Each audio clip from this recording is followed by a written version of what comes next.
All right. Adjusting volumes. Oh, sorry. I know I promised to do that whole 3 2 1 thing, and I completely forgot. Cool. We are alive now. It has been a horribly long week, and It's been a very busy week.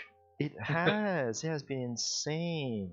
How was yours, by the way, Aaron? I've been spending the last 3 days playing Cyberpunk at home, so So, that's why it's been horribly busy. But other than that, I think it's the end of the year, so the weather's gotten a lot cooler in Singapore as well. Almost makes you feel like Christmas is coming, huh? I know what you mean, man. It's raining like crazy. I've spent, although most of my time in the living room, but it's definitely not as cold, damp, or musky as it used to be like a couple of weeks ago. Right. Yeah, but oh well. I mean, we're in Singapore. How much more like colder can temperature get after all, right? 22, probably 23 is the Is lowest it? I've ever heard that Is it? we've gone to. Yeah. Anyways, okay. So, oh yeah. Anyway, for anyone who's listening, thank you very much for joining us. Today we're going to be doing part two of randomization in monetization. We don't usually do a part two kind of thing, but what happened was that we were sort of reviewing last week's segment, and I sort of realized that there were a lot of things that we really wanted to talk about that, for one reason or another, we completely missed. There's just too much about just talking Correct. about gacha itself that you can't finish in 2 hours. It's kind of I think if people wanted to do it, you could actually have one of those like whole entire weekend TED talks about gacha games in Right. in and the 4 hour seminar on randomization and Yeah. monetization that Yeah. we're talking about. You're absolutely right, and I think actually the situation is that it actually gets worse, to be honest. Like you could literally do an entire course on randomization and like a semester's worth of content just by that. I mean, if we want to go into like the deeper part, it's literally almost game theory wise kind of level of Yeah, it math is, it is. and because you've got the developers who need to think about that conscious decision of why is it 0.6% or Right, why right, is it 0.2% and how do the odds change every way, and then you have the consumer on the other side who right, is completely going like, why is it like this? Why, how do we game the system in order to get right, better right, odds? right. Yeah. So exactly that, and so before we go too deep into what we want to discuss today, I just want to like set the tone for today's one in particular, that like just so that there's no misunderstandings about how we were going to approach today's content. So we did get a few questions and comments and even contributions about the efficacy of gacha games and its influence on people and all that kind of stuff in general. That is a very, very heavy topic that I would absolutely love to get into. And there is a bunch of new materials that's out that there was, in fact, given to us last week that I, unfortunately, due to varying reasons, I have not had a chance to properly indulge and go in depth into. So that's going to be a topic that won't be something that we'll be touching as much today.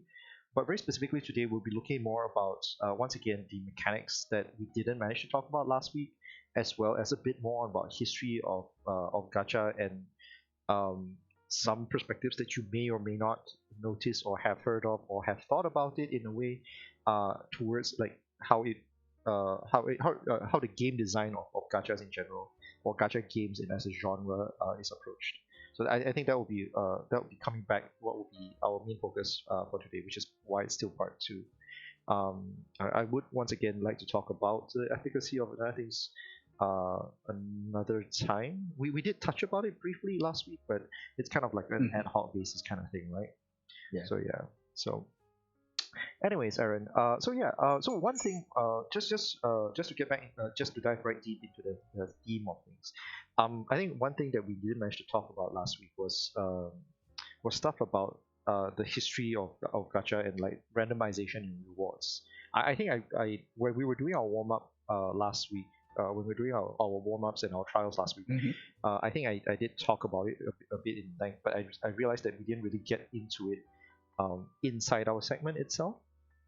Well, we did have a bit of a discussion on that Puzzles and Dragons, which you sort of represented as one of the earliest games, mobile games with the whole gacha mechanics in it. So Yeah, that's right. But I guess where I was getting at was more to do with how sorry, give me a second, yeah. Sorry, why is this distracting me so much? Okay, so it's a thing on the side. So what I was getting at was more to do with how but the thing is that randomization as a reward went it kind of started well before Puzzle and Dragons. Puzzle and Dragons was sort of the gacha version of it, but I think I mentioned before, like just well before that, even during Facebook games and everything else, right? Randomization and rewards existed. It's just like either in the form of drop rates for monsters, and if you're playing RPGs, for example, you're crafting results and stuff like that. So randomization in rewards, right, is not a foreign concept in games in general. It's only more recently, right, that randomization in rewards in terms of and in connection and direct relation to monetization, right, that we're seeing we call it a significantly larger, like sort of for lack of a better term, explosion lah, of these kind of I these mean, kind of groups. based on what you said, I haven't played. Okay, I can use one game as example, which I have never played, which I don't play, but it was really popular in the early 2000s, sort of, which is Maple Story. Oh, okay. Yeah. Yeah. Why I'm bringing up Maple Story? Because Maple Story started out as, it's supposed to be like an MMO. It's free to play, and then, but what happens was, as I get into this analogy, the main reason is because from hearing from friends is what happens is you get a weapon, then you can upgrade that weapon to, let's say, level 10. Right. But the upper cap of it is probably like, a plus 20 for this particular weapon. The problem is, after the first levels, you actually need to, it becomes random. There's a chance of it upgrading to the next level. Right, and right. The odds of that gets lower and lower the higher you go. Right. And then what Maple does is then they offer you monetized items. If you buy this, it will improve your odds, or it may guarantee you the chance of doing this upgrade. And I feel that coming back to the most popular game at the moment that we always be talking about, Genshin, games like that, it's more of they've decided to, let's just skip all this fluff. Let's skip all these steps. You know what I mean? You want your weapon to get better, or if you want the best weapon, outright gacha for it. Right. Not have an odd of improving something, because it's sort of that kind of thing. They give you the little bit initially with Maple Story. They give you a little bit, but they know that ultimately everyone wants the highest level version of that weapon. Yeah. Whereas they've nowadays they just go, you know what, we're gonna cut the fluff. If you want the highest level, the best weapon, you'll need to get it 5 times. You don't have to do it as pay, let's say, $1 for one chance to boost your chance of getting it by 10%. Because when you do the math at the end of the day, you're probably going to be paying the same amount of money. Just that the initial first one just takes so much more steps and so much more agony. And coming back to what we mentioned last week about soft pity, hard pity, the now gacha system, it's sort of like that. It's hard pity because you only need to get, let's say, draw 5 of that particular weapon and you're done. Whereas with the previous system, it's still a percentage chance no matter how much you boost it, because unless you're prepared to put in an exorbitant amount of money to get your rate of improving it up to 100%, it's still going to be random, and there is no, that the cost for that hard pity or that soft pity is just going to be even more exorbitant, right? Yeah. I mean, okay, it's funny that you should mention like Maple Story actually Maple because Story? Yeah. because I was talking to when I first started this channel, there was a lot of there's a bunch of topics at the back of my head that I really wanted to do, and one of them Mhm. was about auto playing in games, in RPGs or Right. games in general. And this is a very very far side step by the way, but it'll come back to it. Trust me on this one. Sure. Assuming my train of thought doesn't get derailed completely.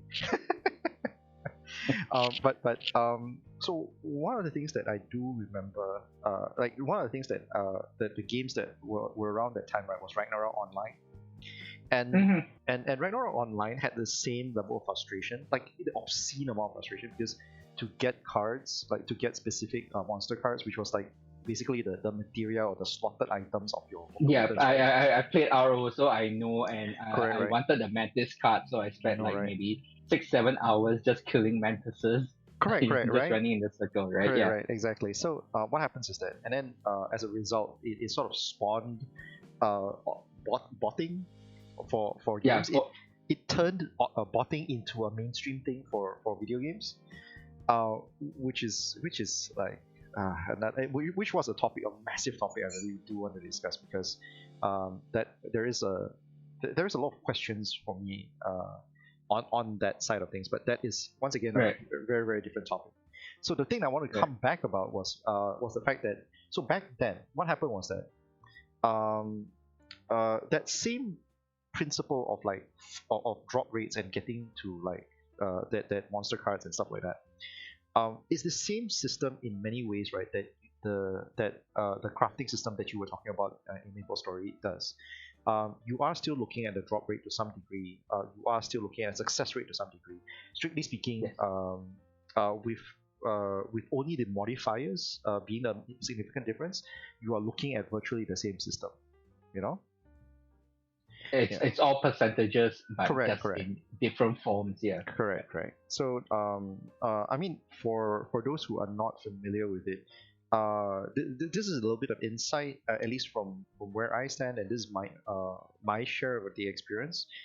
From what I know, at least, when it comes to RNG generators, or rather, sort of random reward generators, uh, every system that I've touched on, which I'll admit is not that many, but Mhm. generally works on weightages.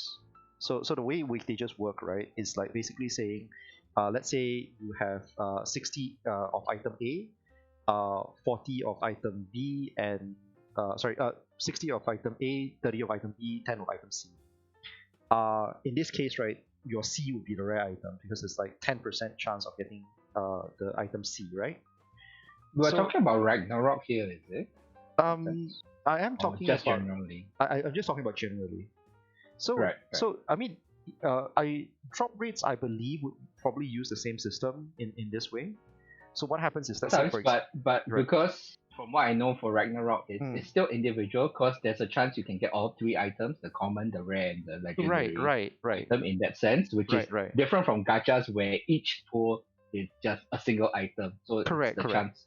Yeah. So Yeah. in that respect, yes. So there might be slightly different Mhm. mechanics involved here, because I think Ragnarok might have been using in some ways I guess would be using an older form of it, where they like they use a drop rate pool, and then the Yeah, question it's is a drop table because correct, I correct. remember when I was younger, it's like I created my own because Holy it's crap! MySQL, everything. Yeah, I just created a RO server just to see how things work. So basically, it's a massive MySQL table which it gives you the code of the monster, and then it will just say like the percentage chance of this item dropping kind of You thing. guys are So each item has its own percentage, but you it guys is not tied in with everything else. Yeah. you guys are definitely too free. This was when I was younger and I felt like I had a lot more free time, and it was interesting into looking into how games are coded, and Hmm. also it's how servers back then were run, and realizing that Yeah, everything just runs on a table. It's all like Excel sheets correct, worth of correct. content. Yeah. I had a friend who mentioned to me before, Microsoft Excel is so powerful that if you know what you're doing, you could use Yeah. it to program Doom. Yes, that is correct. Yeah, it's just lines of code and just knowing Correct, how correct. how the code is pulled up and everything. So yeah. You could use Excel to turn it into an engine. I will not go into the details of that, but I just thought it'd be a fun fact. Just slap it there somewhere. Yeah. Okay. Then back let's go back to our drop tables and like you said the odds and the drop Right, rates right. kind So, of so thing. yeah. Yeah. So, Yeah. when it comes back down to that, the general weightage when it comes to like things like gacha systems, I guess this would Mhm. be more applicable to gacha systems. Is that you? What they'll do is that they'll take that 16 instances of A, 30 instances of B, 10 instances of C. They'll shuffle that around. So basically, it might be A, B, C, C, B, A, B, A, B, A, B, whatever that is, right? Yep. That one long thing, and then what happens is that they do that one jumble, and then the system then rolls a number between 1 and 100. In this case, it's 1 and 100, right?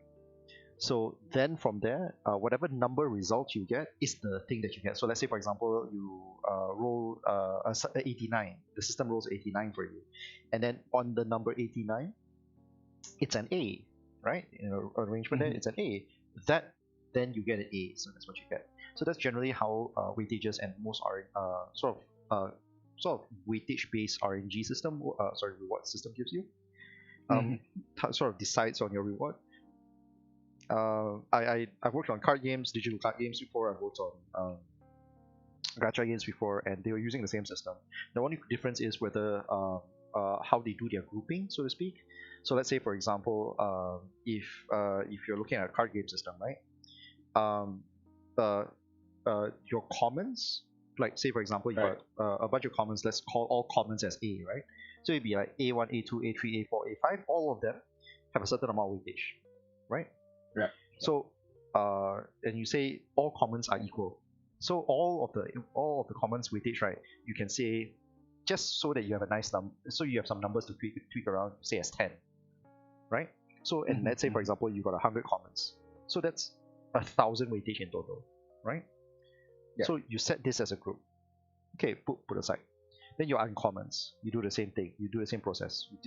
Let's say your uncommons are B, and you repeat the same process. Do that, and then your rares are C, right? And then maybe you have mythic rares as well, right? But Yeah. because That's quite a lot. it's quite Yeah. common, Keep right? going. Right. Yeah. Then in terms of like say for example, let's use Magic the Gathering for example. What happens is that you are using the rare and the mythic rare falls into the same slot, right? So what happens is Mhm. that you would have mythic rares, which are, let's call it D, and rares, which are Cs, in the same grouping. And then because mythic rares are rarer than rares, right? What you would do is you would tweak the weightage here. So normally, let's say for example, if the rares are tens, in order for mythic rares, let's say you wanted mythic rares to be half the weightage, sorry, half the rarity of a rare. So what you do Mhm. is you say you put 5, for example, and then you set that as a group. Keep in mind, I am really, really randomly throwing out the numbers here. So, like, obviously, you need to put it in a table. You need to tweak around the numbers to be absolutely sure. I haven't tweaked around these numbers for a very, very long time, so my instincts are a bit off.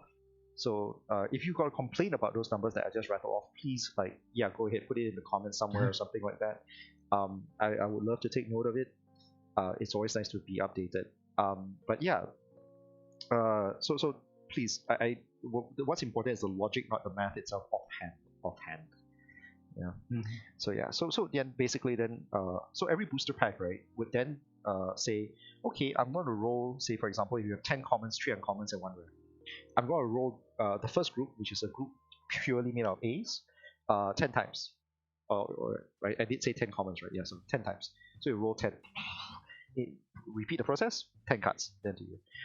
Repeat the same process for B.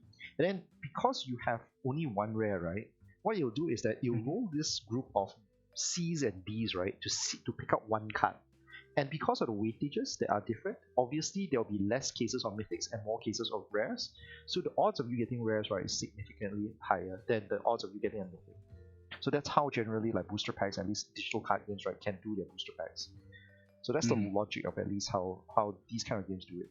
Um, I think I was mentioning during a warm up as well. Like the reason why I chose to talk about Magic the Gathering and and emphasize on that one, right, is because strictly Mm-hmm. speaking, um, we are a lot more used to the idea of randomization in our rewards, right, in card games than we are in like digital mobile games, like the ones we do with units, the ones that we Genshin and all this kind of stuff. Right. Yeah, our brains are already saying like, oh, it's a card game, then it must be randomization. Our heads are already used to the idea.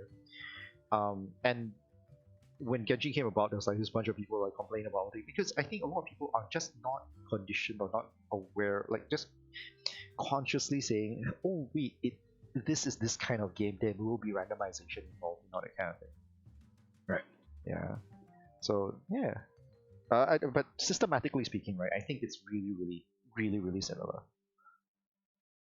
That's true. Just, I mean, it does have a lot of similar viewpoints. It's more of it's just shown to us, and with more general players, it's like, you don't go Correct. into div deck to say that, yes, it's initially, it's literally the same system, just presented differently because it takes a lot of, care and concern to sit down and to look at everything and then and break it down. And Right. you Right. know different games like to give you different odds and give you different numbers. So it's like, whereas at the end, from a developer viewpoint, for all we know, is that, 0.6 for this is literally the same as 1% for something else because Right. of Right. the pool, right? Right. The pool Exactly. affects it by itself. Yeah. Exactly.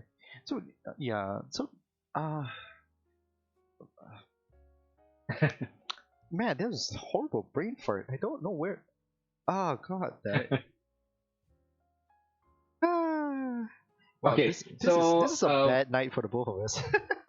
no, it's, I mean, it's fine. It's just trying to think about Right. Right. some of the issues and then trying to consider it in that, because I mean, I do understand how you're trying to bring in the whole how card games have that whole gacha and randomization thing, but at the same time, sometimes for like I said, from a layman perspective, it's a very big dis detraction, because like I myself, I can get what you mean, but Mm, because I don't play card games and I don't buy cards often enough, mm, or do I look into the odds and everything? Because for my expectations, it's like, when there's a new booster set that comes up, usually they'll be like, oh, there are 394 cards. Out of these 394, 38 are legendaries, 45 are rares, and then you have 200 commons and everything, which, yeah, if you sit down and then you broke that up into percentages, it'd probably be my Genshin 0.6% kind of thing, right? But yeah. it doesn't happen. But at the same time, people come back to that whole thing of why, when we talk about Right. randomization, why does it that some of this randomization in gachas end up being a lot more diluted? Or, I mean, gacha games are probably the only ones where it gets more and more diluted. Because Right. if you Right. talk about Hearthstone and Magic the Gathering, it's in sets, right? Right. Each set will probably have 390, like I said, 394 to 400 cards. So the odds are roughly be that. And then if they have a new set, you're still only going to be dealing with 400, let's say Right. Right. 400 cards, and not Right. 800 in total. Right. Whereas for gacha games, the pool just gets smaller and smaller and Right. smaller, right? The odds of getting that one predetermined character that Right. you've been hoping to get just gets smaller every time a new character comes in. Right. So based on a personal, from a layman's perspective or from a consumer perspective, it's like it just gets harder to get what I want, Right. regardless of how you say it. Because if you, as much as you break down the pool, then it will always be, I guess that's how they do the marketing for Right. things that they call featured banners, where Right. Right. this is the best time for you to get this character. If you don't get it, the odds of you getting him again is going to be minute. Right. I think It's that's happening with quite a few games, where if you're an early adopter, it's easy for you to get all the more to get a stronger unit, right. right? Yeah, Yeah. it's funny that you should mention that. There is a couple of points there which are very, very pertinent. I think it's really worth mentioning. Now, Right. before I go into this point, and I hope for Christ's sake that I won't lose my train of thought on this one. I feel like there's a couple of disclaimers that needs to be done offhand. I am going to talk about older games. Sorry, basically gacha games that are in their third and fourth or fifth year, Mhm. and some of the practices involved that they've done to sort of actually sort of solve the problem that you are talking about. Right. But because I'm going to talk about it in reference to a game that I'm very very much attached to, I just want to make sure that anyone who's listening is very much aware that whatever I'm going to share today here is going to be very very heavily like it could be biased. I'm going to be as neutral as possible, but Right. basically fact based as much as possible. But I also want everyone to understand that if you think what I'm going to say is biased, it is very reasonable to some degree because I am very very closely linked with the project. So having said all that, disclaimer all done. The topic I am going to talk about is Final Fantasy Brave Exvius. Right. I mean, Final Fantasy Brave Exvius is, to put it very bluntly, I think it's in its fourth year plus. I know it doesn't look great that I actually had to delay to think about how long the game has been because I joined the project a bit late, to be honest with you. Yeah. And the image I'm showing on screen right now is one I think actually before my time with the project. Yeah, it's quite old. Correct. It's before the 7 stars, right? Yes, actually, it's still using 6-star images, which is interesting, right? Where they talk about like feature summon developer's choice, and they like let you like pick some of the units that they that was sort of just highlighted. As gacha games do go older, right, you're absolutely right in the sense that the games do get a lot more diluted. So what happens is, right, normally, as a result of that, right, rare drop rates usually go up. So like right now, I think Genshin's one about 0.6%, right? Is it 0.6% for a 5-star? Yes. Okay. To be fair, Genshin's soft pity and everything else makes it questionable as to whether certain systems the rates really do need to go up because technically it does go up on its own. But what some games will do over time, if let's say for example you start off with a rare drop rate of 0.6%, is that because of the pool that's growing bigger and bigger, right? The developers begin to realize that in order for players to be able to get the characters they want, right, they'll start gradually to increase the rare drop rates, and usually this is done on an annual basis, sort of this anniversary celebration kind of thing. Like, oh yeah, we're just universally going to raise the rare drop rates of for this game from now on, that kind of thing. So the intention obviously behind that is to say, hey, like we know our unit pool is much larger now. So hey, let me just improve your odds of you getting the unit that you want to get.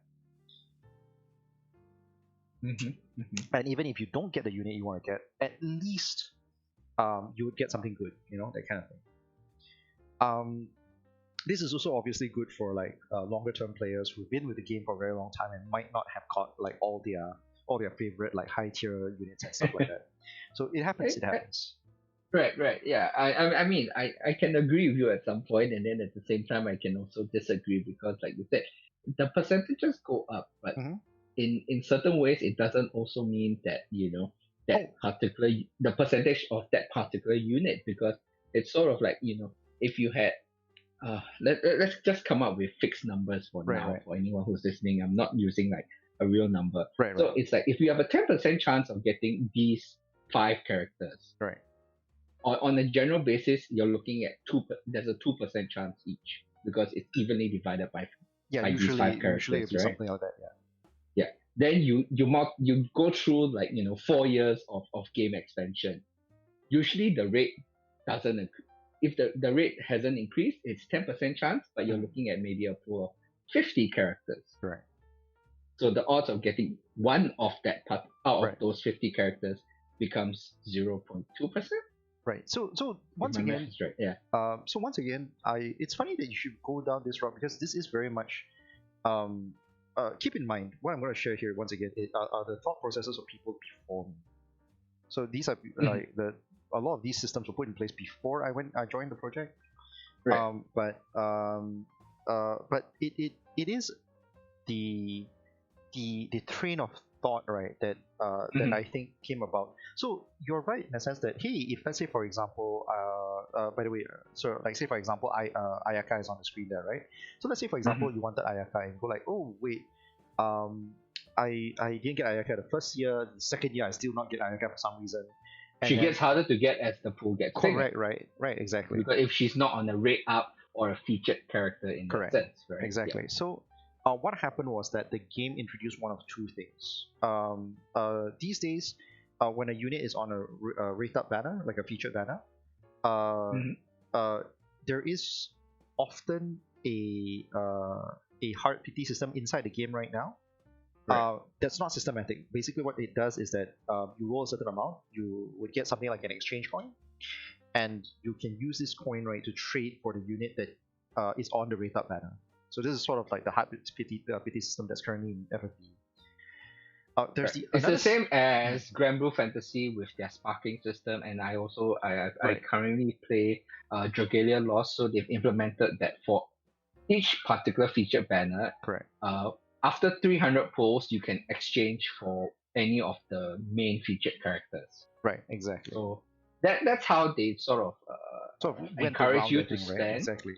So, But at the same time, like just coming back, sorry, Yeah, no problem. it's coming from that thing is because if I wanted a slightly more obscure character, because that slightly more obscure character is my my personal favorite, it doesn't change. The percentages for that particular character doesn't change unless you wait for that random, once in a blue moon, once in 2 year opportunity where they say, yeah, there's a chance. But I know of some games where I don't. Okay, maybe I wouldn't say I know of some games. I'm not very sure if there's any game right now that says that if you do 100 pulls and you don't on any banner and you don't get it, we give you a token and you can pick any character any 5-star character that you want. Okay, so it's believe it or not, FFB has something close to it, but not exactly. I use the term close, but not exactly, kind of thing. For a few reasons. One of them is that once again, because I think you have left the game for a very very long time ago. What happened was that they introduced what I call I think the official term is a 5-star select summon ticket. So once again, because of the similar problems, right? What happened was that they started giving out these tickets, right, to players for participation. Every month or so, I think we give out 2, sometimes more, depending on the situation. Right. And then what happens is that you can use 10 of these, right, to trade for very specific 5-star units. Like as in there is the entire roster there for you to choose from, actual 5-star unit straight off. So it takes out all the randomization of that. But the general idea is that that is for participation, and it's supposed to lock in player engagement and all that kind of stuff. So even if as a free player, you can get all this, which is kind of cool. On top of all the rares and randoms, on top of all the rolls that you normally get already these days. Currently, we don't have I mean, the game introduced like the new rarity, which is New Visions, and that doesn't really have a locked-in like the same thing yet. Well, because that's the new flavor of the game. Correct, where, exactly. It's the most fresh thing. You're not gonna put it on sort of what we would specifically call it. You don't put it on discount. You don't put it in the budget section in that sense. Yes, but not exactly entirely as well. But because the logic of it comes back down to the same thing that we were talking about earlier, which is the odds of you. We only did it because the pool got so diluted, right? That it was near impossible for you to naturally get a specific unit that you want. Yeah, New Visions is so new, right? Right now, our New Vision roster, I think, is made up of like 20 characters. So your odds right now is 1 out of 20, which to some people will still sound really, really bad. But in terms of gacha games, it's still reasonable. Yeah. So when we talk about this and everything, right? I mean, because of the whole subject title we're talking about, right? And I don't know how much you can share, but I'm just asking, like, from a developer viewpoint, or from what do you know, how frustrating is it trying to balance the monetization with the content with the player engagement at sometimes, because these three things are sort of like the holy trinity of mobile gaming or any kind of gaming, right? Because you need content to keep player engagement, and you need player engagement to make money. Right. But then if your monetization avenues are wrong, players get, Right. no matter how good the game is, they also feel that it's too predatory. That's what Right. a lot of people say. Right. And they drop out. If the story is not strong enough, they drop out. Right. If your money is not enough, the monetization is not right, there's no budget to Right. have new content. So I feel that these are the holy trinity, and You are it's always a well, frustrating balance. correct. And Yeah. to be frank with you, it is exactly as you describe it. It is a balance. The sad truth is that there's no tried and true answer for anyone because it heavily depends on your company's size, your production budgets, and all that kind of stuff. Because when we talk about like profits and stuff like that, we are talking about profit margins more than anything else, right? Right. Yeah. I mean, realistically speaking. So the success and failure of a project, it depends on how big a gap can you draw between like how much you're earning versus how much it costs for you to produce and keep it running. Yeah. So yeah, so there is no tried and true method. But in general, and I think this is one thing that I think is which is really good for FFB and this is true for quite a number of gacha games as well. Right. For the most part, most of everything as a sorry, I'm going to try and rephrase this term a little bit. So and before I get into this point, I do want to give a little bit of history. So a long time ago, when microtransactions were coming out, I think a lot of games back in the day actually ran with a very heavy premium model, which means that basically there is stuff that you cannot get unless you pay money for it. And some of this stuff is not is quite significant, as in like there are like exclusive premium characters and stuff like that. The industry right now has shifted very largely away from that model these days. The way it works for most free-to-play games, which gacha games are strictly under under that one. By the way, the term some people will use is either freemium or free to pay. That means basically you're free to play until you choose to pay, that kind of thing. Or it's mostly free and then with some premiums for that is paid. Right. Most of the industry has shifted away from this sort of freemium model because every time you have paid exclusives that are significantly stronger, usually it leaves the players in a very like feeling, like it leaves a bad aftertaste.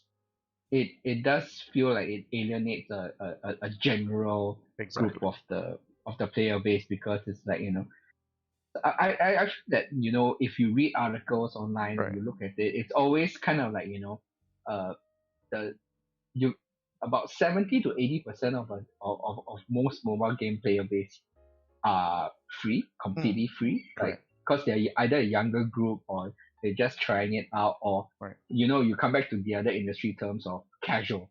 They may not even play every day, right? Correct.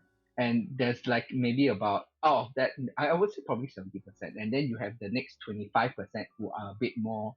They play daily, they log in, they do every single piece of content, Right. and maybe they will do things like purchase a monthly pass or get some of the smaller paid packs in order to sort of just boost themselves up a bit more. And then we are looking at the next one, which I guess developers all love, is that 5%, where it's like for them spending $1,000 a month on just one game, it's pocket change for them. It's like, they're just like, yeah, I've got that much money, I'm just gonna throw it in. I now want the new flavor of the month, the new character or the new item that comes up, and and I'm just gonna put in as much money as I need to get it, and clear the content, be at the top of any ranking there is, and then and carry on. Which at the same time, as a casual, I'm not a casual. I'm probably do you guys have a term for it? Like, someone who plays daily is somewhat active but is not a big spender. Well, so you um excuse me. Um, Yeah. Generally, now once again, I'm going to. This is a very personal opinion because I don't think Yeah. the Right. industry has fully sort of cemented the terminology to describe everybody. Yeah. We Right. do have terms for the types of users that pay, and that's the I think we talked about it last week very briefly. Yeah. Like say for example, whales, dolphins, and minnows and things like that, right? And the Yeah. term that Right. you were Right. talking about is like leviathans and stuff like that, which is kind of cool, right? So Yeah. that's one group. Right. But that's based on your paying habits, your spending habits. You as That's a true. paid user. Yeah. When we're talking about casuals and all that, right? Those are usually terms that are referring to your play habits rather than anything else. Mm-hmm. And strictly for me, I've had this conversation with a number of game designers as well. It feels like the industry doesn't haven't really quite developed a vernacular for it, but it feels like everyone has some sense of what it should be. So Yeah. the term I tend to use is there are two tiers to it. Mm-hmm. There is the very general tier, which is whether you are a core gamer or not. So you're a core gamer or a casual gamer. These are the only two. Mm-hmm. Basically, a casual gamer is a gamer who plays to fill time. Okay. The core gamer is a gamer who finds time to game. Right. Yeah, so Live to eat and eat to live. that's one way to Almost. look at it. Yes, Right. but I mean, I think the live to eat kind of thing, kind of like extreme end of that spectrum. But yes, the analogy works to some degree. Right. So, but basically, this is the grouping that I tend to use. Then The only reason why yeah, I'm bringing this up because right, I believe that in some ways I fall into that group as well. Is right, those people who play when they play a game, they play it actively every day. They right, try right, to achieve uh, all the achievables in the game, and then right, they do put in some money because it helps them right, to advance. And these tend to be they're not a majority. I will believe that they're actually not the mass majority compared to that casual gamer base that they download the game. They may right, not start from day one. Then and in a week they may log in 2 to 3 days right, or right, maybe even half an hour to see what's new, what's going on, right, play it a bit, but they're not spending 2 to 4 right, hours, actively every day trying right. to finish So, things like I do. But they are the vocal minority. I uh, mean, in that sense, like we were talking about whales. right, Whales don't care. They don't care how bad your rates are. They don't care what change. They don't usually care what changes because they know that with the power of the wallet, they can overcome any difficulty level that's been put into the game. right, Are right. you choking because it's amusing or Oh did you no, choke on your I was drinking coffee, man. Sorry, man. But Yeah. but and partially because it was very amusing as well. Yeah. Throw money at it until it goes away. I believe that's I mean for some game companies So they love these people because ah, they don't they're not afraid of challenges. They're yeah, not afraid, but you've got the other that I feel yeah. that these So group are the vocal minorities that will always say your gacha sucks or your content isn't enough or things like that, well, okay. So basically redditors if I uh, want to be a bit it's a wee bit nasty, but still, yeah. um, it's there isn't a straight term for it, but generally, then the one that you're talking about is then the other one that I like to generalize players with. And keep in mind, the word is Mhm. generalized because, Right. like all forms of groupings, everyone's like somewhere in between. Like everyone's, this is a gradient. So we only talk about the big pillars, right? Everyone's a Yeah, gradient on they it. don't fall into the perfect lines that we sort of Correct, but correct. they need So a so you general correct, correct. No, yeah. like this is a spectrum. You're somewhere in between. But when we Mhm. talk about it for the sake of for ease of discussion, obviously you're Yeah. going to fall into one of the threes. So just now I mentioned about one of these two, right? Yeah. And then basically the other one is actually a three section, which is basically a casual, a mid-core, and a hardcore player. Mhm. These types, right, are basically like how do you take the game? Casuals are Mhm. usually the ones that are like, okay, I'm just gonna play. It's just a thing. in, out, whenever kind of thing. Um, you can still be a core gamer and still be a casual at the same time, which means that you will find the time to play, but you won't take it as seriously. By the way, we started this conversation about randomization and monetization. I know we're not talking about player types, but it's I guess when we're talking about monetization in general, player types does sort of just automatically land into part of it because the player type does matter in considering for monetization. But Because we have different expectations. Like correct, some correct, people will exactly, say 0.6 is not a big deal. correct. Some other people say 0.6 is impossible. Correct, You correct. know. So Yeah. once again, just a quick aside, right? So there's the casual. You can still be casual and still be a core gamer at the same time. Mid-core gamers are a little bit more strategic based. They tend to be a little more hardworking. They quote unquote hardworking.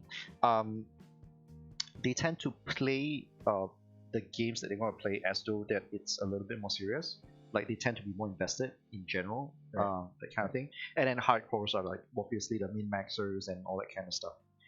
Mhm. So yeah, so you're right in the sense that like depending on what type of general player you are, and depending on the goals of your game, which by the way, sorry, the goals of you as a person as a gamer, by the way, that's a separate topic, because there are gamer archetypes, and these days, as in taught in schools, they're generally split into four.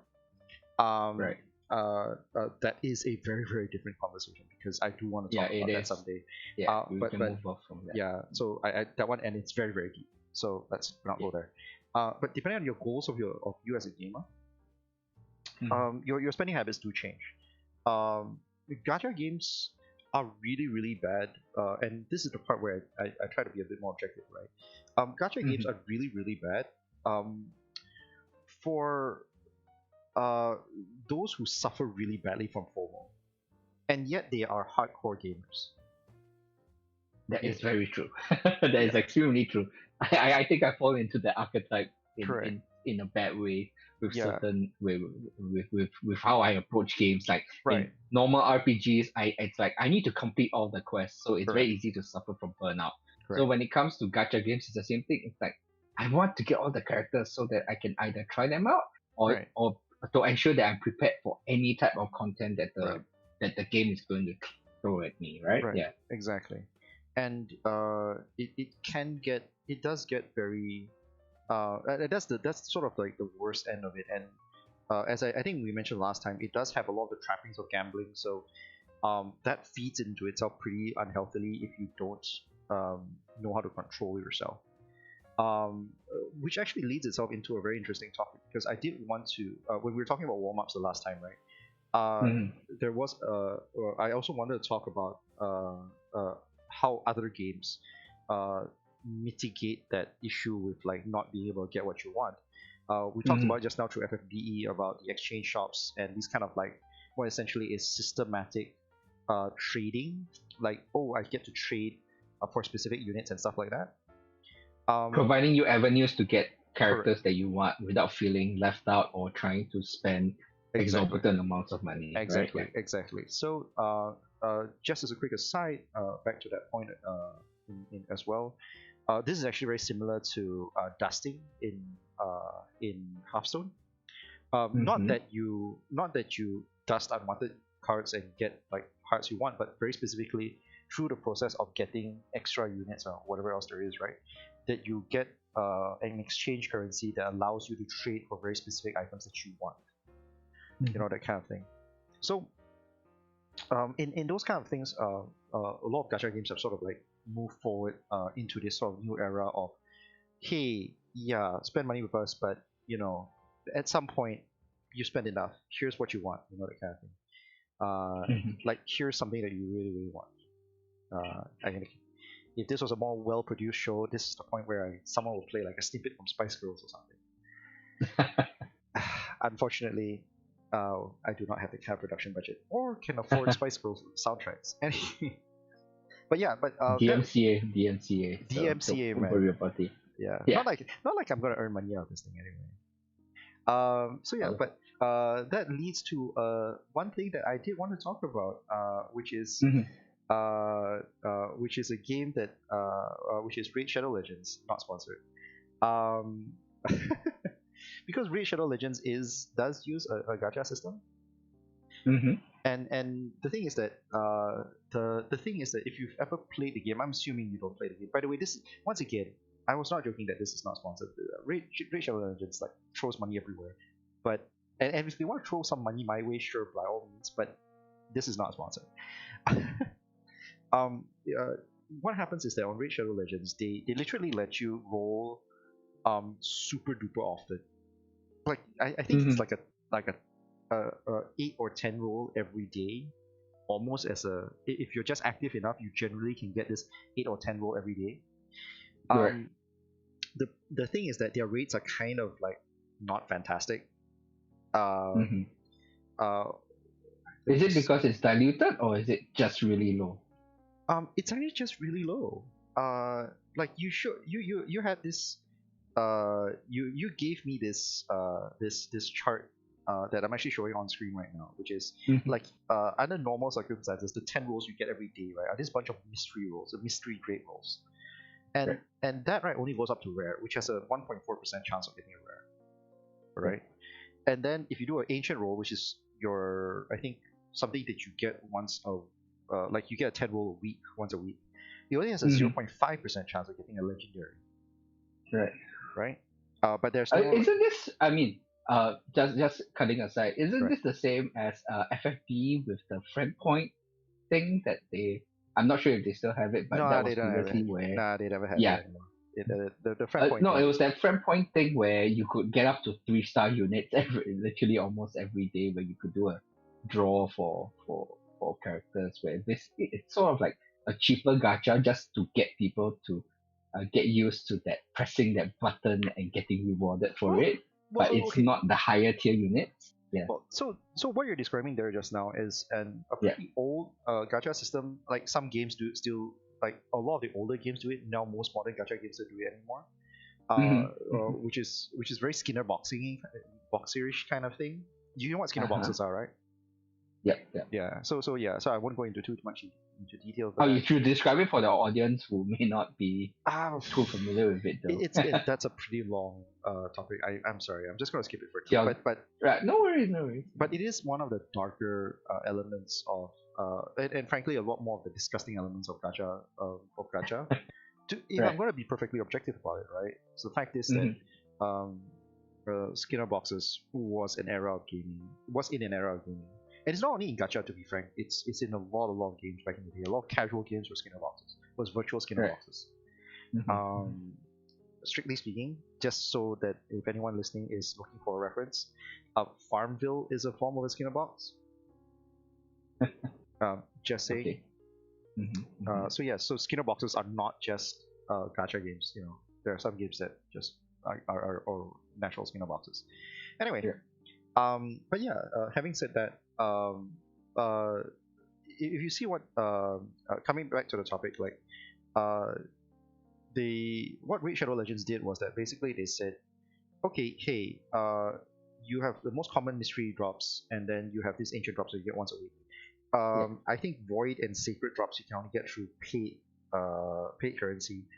Mm-hmm. I'm not 100% certain anymore. I've only played the game for about a month and I quit. It wasn't really my cup of tea. Yeah. But But based on most general gacha games, that would be the expectation. Yeah. correct. So then what Mm-hmm. happened was that one thing they did, which uh, which a lot of the other gacha games do too, but I'm using Raid Shadow Legends as a reference point because it is a decently well-known title for very interesting reasons. Mm-hmm. Is that they actually use they actually have a formula system, which I don't have an image for, by the way. So I'm just transiting back to us talking. They actually have a Mm-hmm. formula system where if you awaken their units to a certain rarity, a bunch of these units can be fused into a epic or a legendary unit. Mm-hmm. So this system is actually seen in a lot of once again a lot of modern gacha games as well, and this is one system, right, that some of them they use to sort of once again mitigate that randomness that is inherent inside a gacha game. Right. Right. So that's another way for some games to go about it, which I find that's a little bit more interesting. And um, but it can be very annoying. It can be very exhausting as well. Like all the other systems that I'm talking about in FFPE as well, this is very heavily Mhm. like participation dependent. If the general idea is that you've got enough of the lower tier stuff, that you can just use this swarm of lower tier stuff to feed into a higher tier one. It's almost the same thing. Mhm. So yeah, so it's one of those kind of systems. And this, I mean, this is basically that conversion of time is money. So would you rather spend money or would you rather spend time? If you are able to spend time, which then looks good on for a company's Correct, correct. user engagement charts, then I mean that's what they are also accepting because it is money in that sense because going by the going back in the circle is the time is money equation is Right, universal right. in that sense, right? Yeah, because Absolutely. that's what I was bringing up. If you go back to what we mentioned earlier, that I brought up, why I brought it up is also because the holy trinity of user engagement, storyline, and the gacha monetization itself is because I tend to see that it the reason why gachas get bloated tends to be because user engagement, they are clearing content faster than uh, too fast, or which forces developers to create even more challenging content. But at the same time, because the challenging content is able to be cleared by experienced players Mm, or people who have invested, mm. they need to create a new character that makes up for shortcomings of general players, which will also entice them to actually Right, uh, put more money into the gacha because it's like, right, hey, we see the problem that if unless you have five top tier characters right, to clear this content, you can just get this new one top tier character, this one new character right. who will make up for all the shortcomings, which is then what everyone goes into. It's called power creep, right? And then it makes all the characters obsolete. But at the same time, for people who have FOMO, it's like or what we describe as the waifu husbando collectors, people who want to collect all the units, then it makes them feel obsolete because it's like, hey, I just got these new shiny characters a month ago and they're not as useful anymore because of these new shiny characters. Right, Which also then leads to the gacha bloat, the randomization. My right, odds get even lower for getting a particular character. right. And and then it makes me feel it's predatory. Why is it predatory? Because you're just giving me just creating new characters just to keep. That's why I'm always asking which comes first, and I mean obviously it shouldn't be we are creating units because we need to, or is it fulfilling a need, or is it because it's a monetization kind of concept? I know this is like a very big box to unwrap, and maybe certain things are not privy to, but it's just that trying to come from a different Right, right. perspective and saying that is it a chicken and egg thing? What Yeah. actually comes first, Well, right? yeah, Because when you initially start a game, everything is what everyone looking for game balance. It's right, always right, called for game balance. Every time you put a new card or you put a new character into the mix, everything else, the whole it's a whole new ball game where right. everything you don't know what's gonna happen just because you've added this one. There's no planning that you guys can do, Mm. or I don't think that developers can really do because it just makes it harder. So that randomization and gacha randomization just feels like this is just chaos in its own way. I think. Okay, so you brought up a bunch of points in there, which I think um, which which is a very interesting thing. And I know I've used that term. By this point, it's kind of an overused term for me. I think the conversation that we have it always distracts, but I think that's it because I mean this entire podcast discussion that we have, you've put in the word randomization, so Right. with our train of thought at some point it does. But I think these are all relevant points that bring in because It is. It is. it So is not a closed circle when we are talking about monetization. It's it not a closed is. It circle if we're is. talking about gacha rates because Right. there are Right. so many factors from everywhere else Right. that's Right. affecting it that it could be just a little spark, or it's just because Right. one user made a complaint Right. and Right. it becomes such a big issue that Right. Right. things have been forced to Right. change, right? Yeah. Right. It's So I'm just going to do one thing that I think it's sort of in a way just serendipitous that we should come to this point an hour into this stream, almost an hour into this stream. Right. The fact is, um, there it is an ecosystem in the end. You were using the phrase chicken and egg earlier, and like very much right the discussion about chicken and egg, right? Like which comes first and kind of stuff, right? In any gacha game or at least any game that I've worked on, monetization and the game, the better ones lie at least when monetization is just slapped on like a sticker, bumper sticker or something like that, right? Seen Um, games that where it's literally just the content is just a bumper sticker on the monetization. or If the you other way around, right? Whatever. right, yeah, Um, yeah. because God knows there are some games that are so obviously like following that rule. Um, any well-designed game does have both of these elements in that chicken and egg kind of the style, which is it Mhm. can start from either one, you know. Yeah, right. And very often, more often than not these days at least, and one reason why gacha games are now start like spotting out everywhere, as opposed to any other time in history of mobile games, is because Mhm. now everyone has an idea of what gacha systems are like gacha games are like. And the failures have failed, the successes have succeeded. Right, Because exactly. I think you brought it up funny. I believe that that Capcom actually tried with they had games like Puzzle Bobble Right. and oh no, I think the most relevant that most people would know, and I believe is it's they had the Super Mario mobile game where it's basically like a side-scrolling runner. Oh, okay. And yeah, but they released the game for free. But obviously, for you to unlock new stages or for you to get extra Right. tries at the stage, you gotta pay for it. Right. So that feels like this is a game. It's a game that people know about, and now we're gonna slap monetization on it. Right, exactly. Yeah, microtransactions on it. Yeah. Correct. So, but once again, it is all these all these are what which is why it's very much a chicken and egg scenario. Mm-hmm. But because nowadays the industry has somewhat developed and everyone is somewhat familiar with the gacha model and everything else, right? Yeah. What happens here right now is that most people, when they are thinking about making a game, the more experienced developers, especially, will Mm-hmm. or producers, depending on who's the guy who's going to be talking about it, Yeah.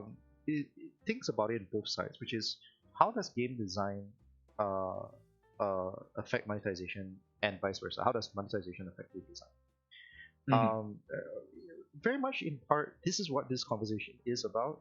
Like we did touch a lot of things about how uh, as gacha games develop, how gacha games start off, as gacha games develop, why certain systems are implemented, and Mm-hmm. the inherent problems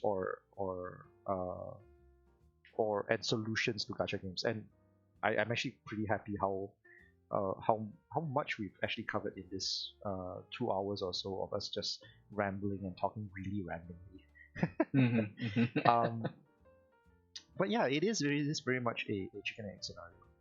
Right. And you're not wrong to think that it feels like chaos, because as a game develops further down the road, um, Mm-hmm.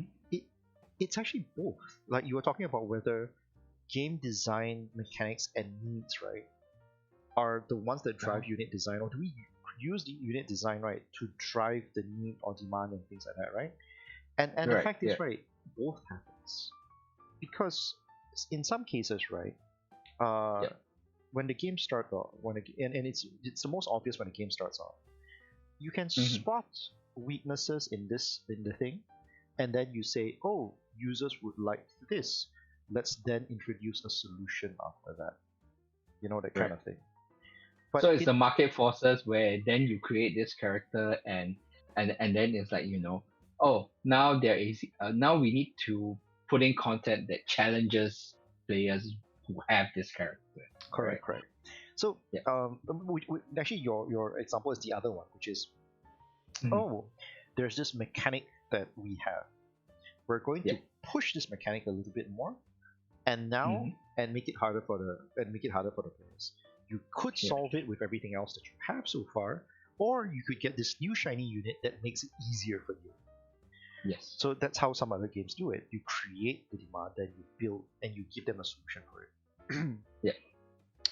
I touched this earlier about how a lot of modern gacha games they built it in such a way that and I think you touched it yourself, which is Mm. most modern gacha games are not hard limits. They don't force you to roll or spend money. They're freemium games, and everything in a game, in one way or another, is available for free. The question is how much effort it takes for you to get it, and whether you can get it in the time frame right that it is available in the system. In the case of limited time units and stuff like that, which is like things like zombie and venti and all these kind of things. Mhm. It's worth Mhm. noting as well, historically speaking, with very very few exceptions, because those exceptions being collabs. Most gacha games, right? The limited time units on gacha games are not 100% limited. They will come back. They will be having future pickup banners and stuff like that as well. So it's never a pure, like, it's never a truly limited unit, that kind of thing. True. Then the question comes back: are they not truly limited because it is a easy way for developers to reuse content? Yes. B, it made money, so it's good to bring them back because limited banners usually see a rise in profit Right. margins, Right. especially collaboration banners. Exactly. Like recently, Grand Blue Fantasy just did a cross. They timed their Demon Slayer crossover for their anniversary, and also in order to drive new numbers for stuff Right. like that. So Right. yeah. Right. So and did you have a C coming, or was this just A and B? Uh, sort of jump jump the hurdle and I lost my train of thought. But A is yes. Well, okay. A was because we use content. Right. B is because they make more money. Right. Right. C is just more of player demand because I obviously C is the most negligible because do developers really care about the FOMO-ness of their users? Short answer is yes. Or is it because you're coming from a kind, gracious developer viewpoint, or are you I coming from a general developer I don't know. viewpoint? I'll go ahead and tell you that I think for the most part, uh, whenever it's possible, like, okay, so you said 3 points, right? Yeah. A and B, right, are obvious reasons for the developer to do it already. Yes. So C is just the candy on the cake, Like, okay, Yeah. candy on the cake is a weird saying, but As a FOMO user, the thing is C is definite because if we right, come back to a very significant point, if we talk about FFDE, one of the reasons why I have also never gotten back to creating like a right, brand new account and getting back into it is because I would assume that yes, by some hook or by some measure that's been provided, I'll be able to get all the old units. But what about Magitech Terra, which was a beta, sort of like a day one user unit, even though she's not like a 5 star or a highly ranked character. I think you guys also have a new Magitech Terra unit that was introduced as well. But yeah, we do, it's by that the way. kind of thing that I'll never get that because I missed out as a day one user. I'll never be able to get Right, it kind right. of thing. I think a lot of games are trying to push like pre-orders or pre-sign-ups by dangling this one thing, and then sometimes as a former user, for me, it's like 3 6 months down the road, even though I thought of the game, I kind of don't want to play that game because when I look through their history, they've got one character that I will never ever be able to get. It's funny that you should mention that, because I feel like these days a lot of gacha games have stepped away from doing that. Like, at most Yeah, they'll give you some weird skin, but it's yeah, never yeah, a character as a whole. Um, yeah. but yeah, to answer your question more definitively, right?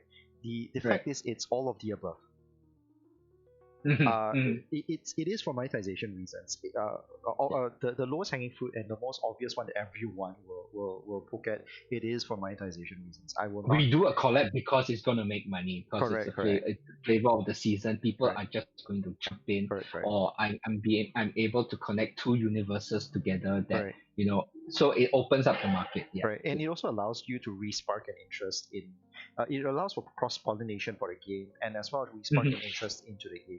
So there's a lot of benefits to doing collabs. Revisiting collabs very much so there's for a very similar reason.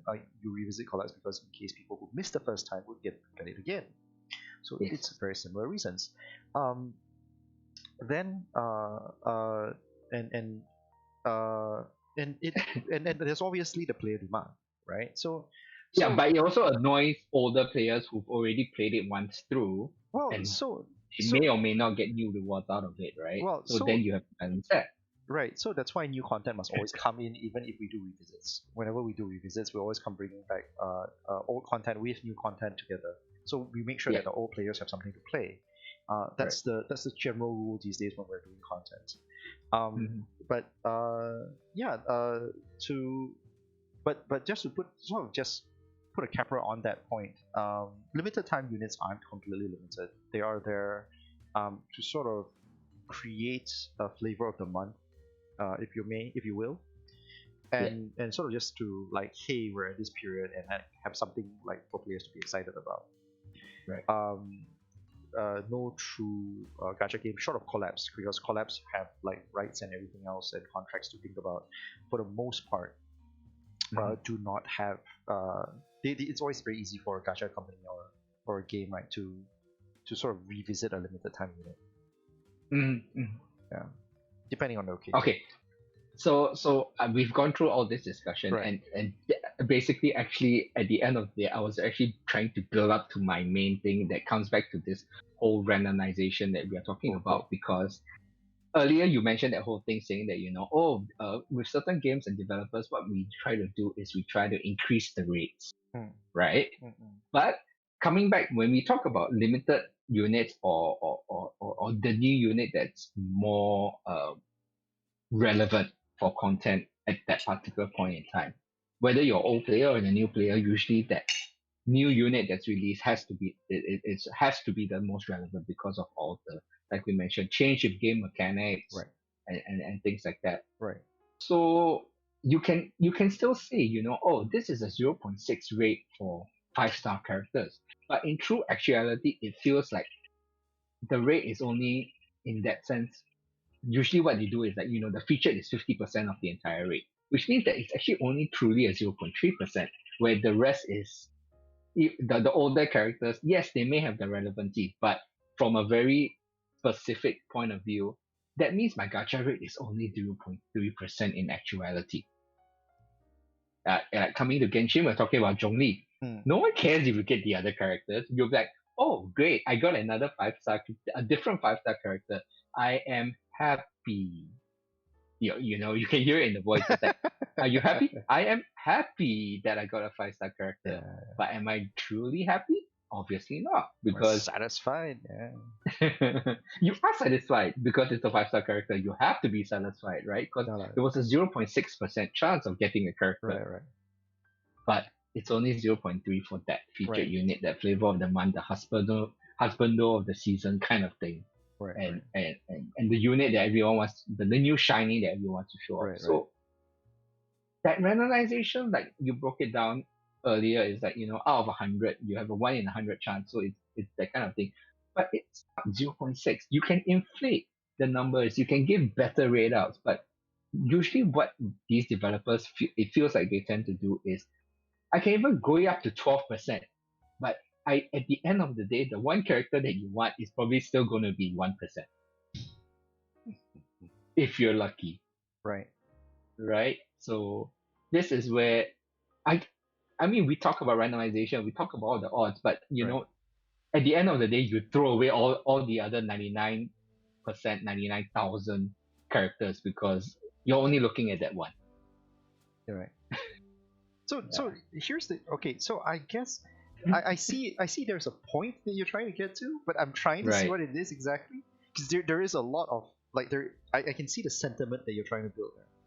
Yeah, But it's more of that overall frustration of coming as users where we talk right, about the randomization. We are right, talking about how all these odds are different and everything, but right, you're right. coming from it's always that singular person perspective that I think sometimes we don't know whether developers are concerned about that, and even if they are, Ah, okay, okay. that it's not something that they can always empower Right, right, users into doing, right, which right. your soft and hard pity, like Right. certain games, they'll be like, do 300 pulls, So pick the character that you yeah, want. yeah. Or for Genshin, it's like, if you do 180 pulls, we are giving you that character, Right, right. right? Um, I, I, I, I do get what you mean. So you're asking purely Mhm. more like, do developers give a shit? To put it very bluntly. I mean, if as most players, we try to give a shit about.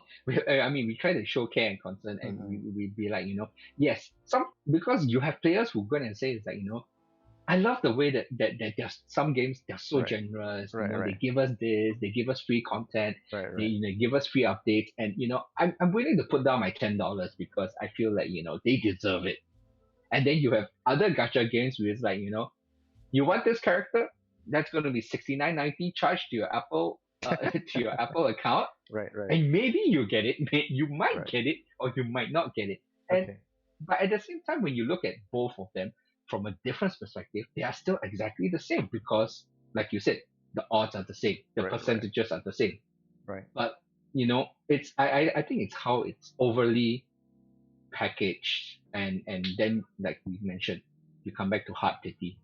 Is Right. a hard pity really a developer saying that we know you support us, we know we love us, but we don't want to be too greedy? Is it really the monetization aspect Right. now, right? Is it that these companies are saying we don't want to be too greedy, so we are giving you the character if you make, because everyone was talking about how Genshin's gacha rates are Yeah, terrible at 0.6% compared to other games.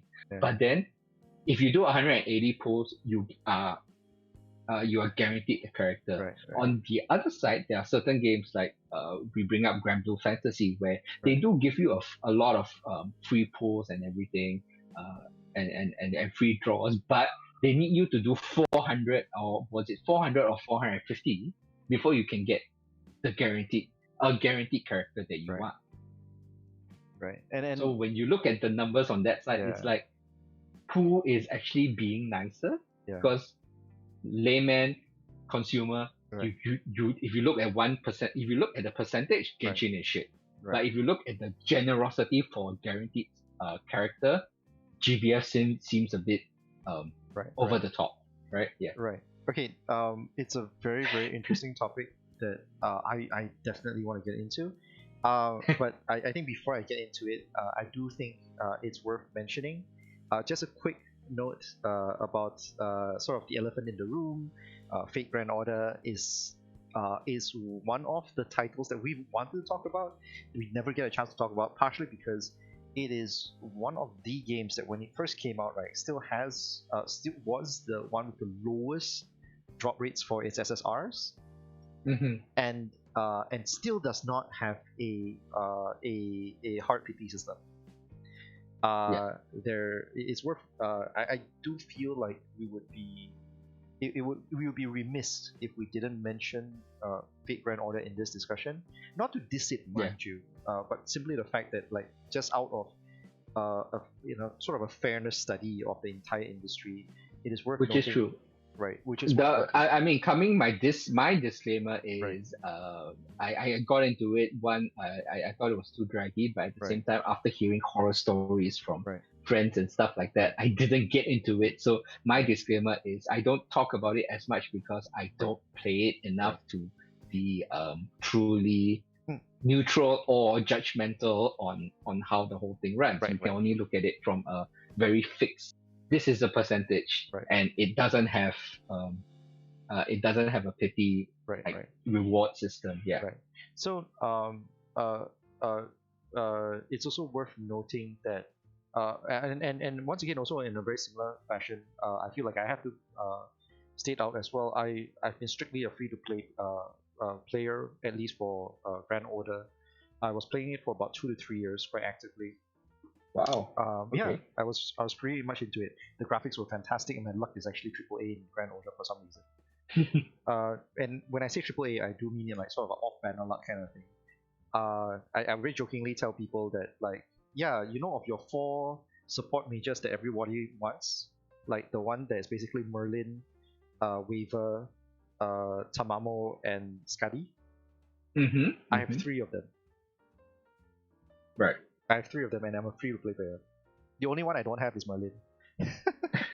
Yeah. I think the thing of it is then it comes into that whole free to play F2P fallacy Right, kind right, of thing where I believe we were discussing it, or I mentioned it to you during the warm up, where I have 2 accounts for Genshin. right, One is I actually invest in it, and right, my completely free account, and I managed to get like the rate up the right, featured unit in less pulls than I expected. right. And but which is what you see on social media, right? Oh, Everyone being like, oh, I got this in 2 yeah. pulls. I'm a completely free to play player. Right, right, And it builds that frustration. And then we have this discussion where people are coming in and being like, right, is this randomization? right, But the thing is, games have millions of players. right, You have that one person who spends $1,000 and right, doesn't right, get it because there's no pity. And then you have that right. person who randomly logs in once a month, clicks Yep, one right. time and gets it on one ticket, and Correct, correct. and goes like, wow, is this a good character? And you've got Yeah. the other 99 people being like, I just want to kill this guy. Correct. So Yeah. but that's exactly it, right? So Right. so back to the topic that you were talking about, and why Mhm. I feel like this is prudent. This was a good time to bring up Grand Order was. Yes. Your question was more about like how do we know if a developer gives a shit? How do we Mhm. know if um, if this is a game worth supporting? I think that is a way of looking at it. And the short answer is there isn't a truly like definitive way to know 100% because a lot of stuff for obvious reasons can be just PR. Look, I want to be frank with everybody who's listening, Mhm. and that's going to be a thing with this channel. Like I will be always be open to like discuss things as much as I can and be as honest with everybody as much as I can. But Yeah. ultimately, I'm still one person, and like Aaron, like how you mentioned just now that hey, look, anecdotal comments are not universal. Like they don't represent the entire industry. Yes. Uh, at the same time, it's really hard to in the same fashion, right? So what I'm going to share here is what I can say, what I feel is true for the gacha industry as a whole. And Mhm. this Mhm. topic just got super duper heavy. Just saying. Um, so first and foremost, I think at least from my experience, most companies ultimately do not want to lose users. So to some degree, in one shape or form, it's just healthy to give a crap about your users. I True, know. but sorry to go in. It's like, yes, true, but then because of the earlier setup that I sort of led you into, is there are different tiers of users, No, no, no. right? Yeah, yeah. Yeah. I'm gonna get there. Hmm. I'm gonna get there. Sure, sure. So uh, it's only healthy for them to give a shit. And pardon the language, by the way, because at the end of the day, this is a Mm-hmm. pretty heavy one, and um, it is kind of my mechanism, quote unquote mechanism, to sort of diffuse the tension by using like vulgarities a bit, um, or coarse language. It's not Mm-hmm. strictly speaking vulgarities. Anyways, Right. so there's that. It's healthier. Then a question of do we care about non-paying users versus paying users, and how much you pay, whether it changes our impressions or our response time and stuff like that. Mm-hmm. Now, I I feel like I would be lying if I said straight up that the answer is no. Because I do think that some companies will look at it that way. It would matter for obvious reasons. If you spent what essentially is the worth of a house on a game, right?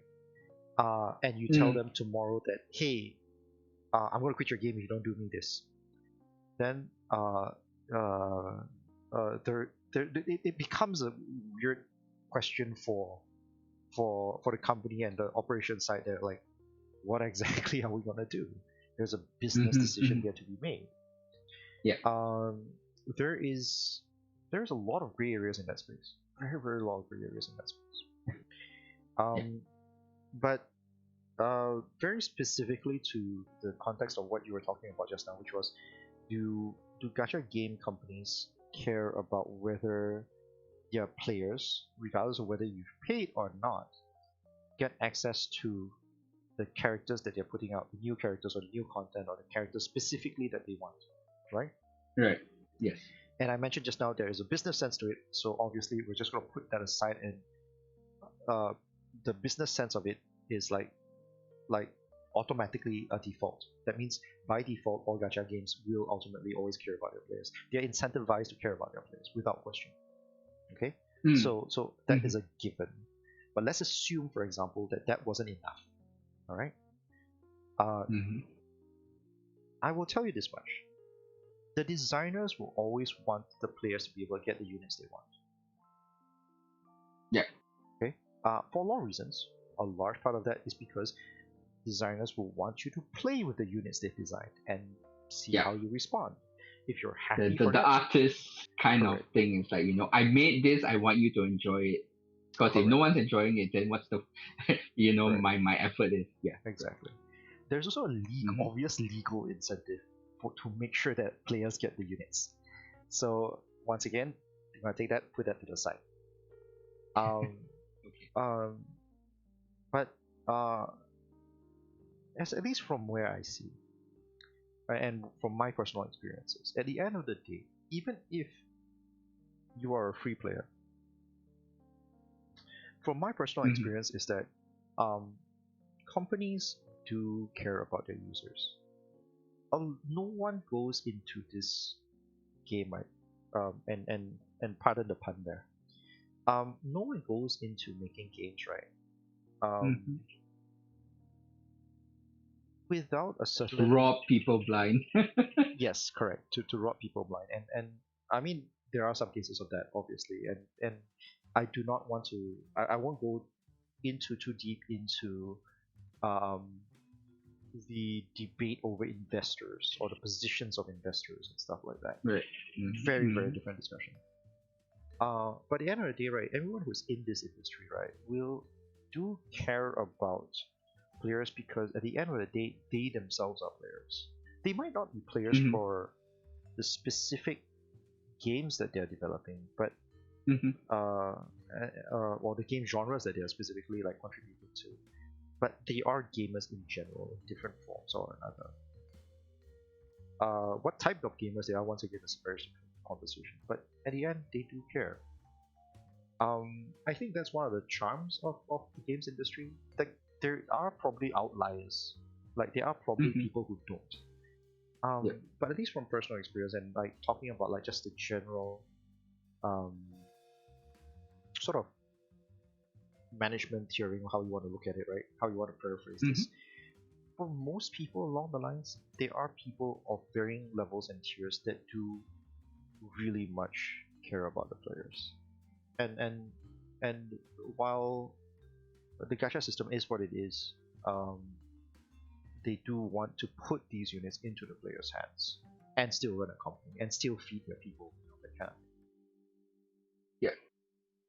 So, I mean, I guess in a way, I just set you up for another to hit you with another whammy thing. No, no because problem. then the yeah. So the question was, although because this brings up that kind, is like why do you feel or I try to I'm trying to think of why the reasoning behind that is like why did games decide that they had to implement a gacha system rather than being like like you said they're using the freemium model Oh, okay. rather than being like So, buy the character outright for let's say 3.95 because so, it's obviously a business decision. We're saying that less people were inclined to pay outright for a character but were willing to do the gacha for so, that to beat the odds kind of thing, right? Excuse me. Yeah.